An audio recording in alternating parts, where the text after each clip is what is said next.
Rob, so judging by your Facebook posts lately, I don't think you're a supporter of Donald Trump.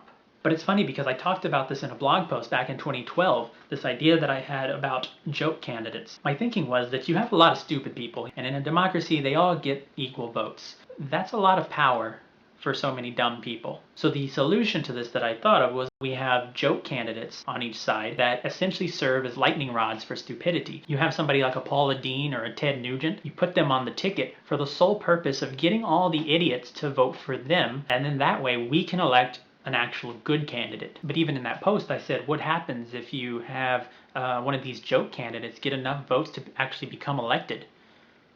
What then? And so I said there's got to be this need for a safety net, some kind of disqualification of the candidate to say, oh, no, just kidding, those who are the joke candidates, they don't count. Sort of like a hidden immunity idol from Survivor, where all of these joke candidates, if they get enough votes to actually become elected, you reveal that hidden immunity idol and you say, not really, they're just a joke candidate, their votes don't count. Because otherwise you do end up with a president like Donald Trump. When he started off things just saying that Mexicans were rapists, I found that absolutely hilarious. A perfect way to start a campaign. But then things got weird, hateful, violent. I could understand the Mexicans are rapists as simply misquoting him, misunderstanding. You know, he was speaking off the cuff and he said something that sounded like one thing that was not the thing that he meant to say. But then he doubles down on it and he takes it one step further, saying he wants to ban all Muslims from the country, or that he could stand on Fifth Avenue and shoot people. Horrible things. When you look at the people who are really authentically supporting Donald Trump, not doing so ironically or simply because there are no other options, the people who are really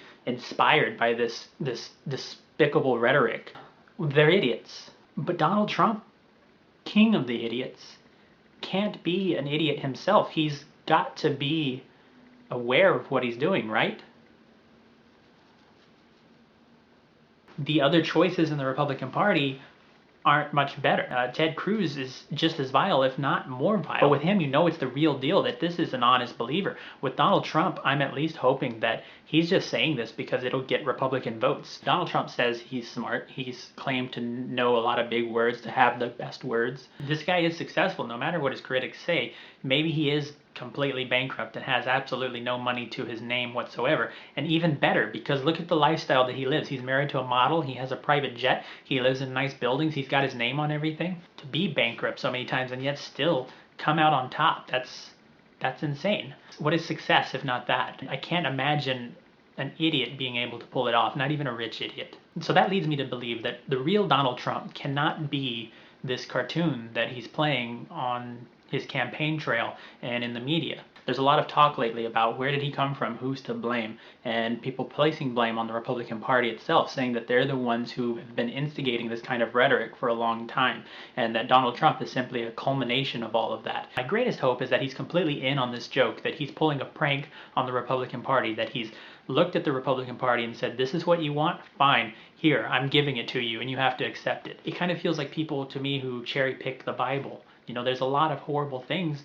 that you can draw from the Bible, and yet people choose to ignore that. People say, oh yeah, just don't read those parts, or it meant something else back then. They figure out some way to get around it. And Donald Trump is basically saying, there is no way around it. No, this is what you guys believe, so let's do this. So it's rather ironic now that the very thing that they created is destroying their party from within. But I think that's a good thing. This need for change is obvious, and yet the system just doesn't allow it. And I don't know if there was ever a time when it wasn't that way. I'm young, so I feel like this is new. But what I read and what I hear throughout the 60s and 70s and 80s, they were facing the same problems, where Richard Nixon was as an absurd choice in a candidate as Donald Trump is today, or where Ronald Reagan's election would be completely ridiculous. And I think what's interesting about this is that he's striking a nerve with people who want change. It's like he's using the worst parts of the Republican Party to infiltrate the system and then destroy it from within. Ultimately, we can't get through this without coming out better on the other end. Maybe it's like a forest and you do need controlled burns from time to time just to clear out the debris. And I hope that's what happens in this campaign, is that some of that debris gets cleared. Because let's face it, the real problem here is not Donald Trump. And I think we need to think about that. Rob, you're always really wise when it comes to politics, and so I'm really looking forward to your response. So write me back soon.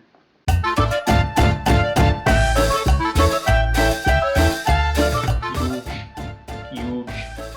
can't do a Trump accent. Huge. Fired. You're fired. Huge. You're fired. Huge. This sounds like Arnold Schwarzenegger trying to do a Donald Trump accent. Huge. What does Arnold Schwarzenegger say all the time? Get down. It's gonna be huge. It's gonna be huge. Get down.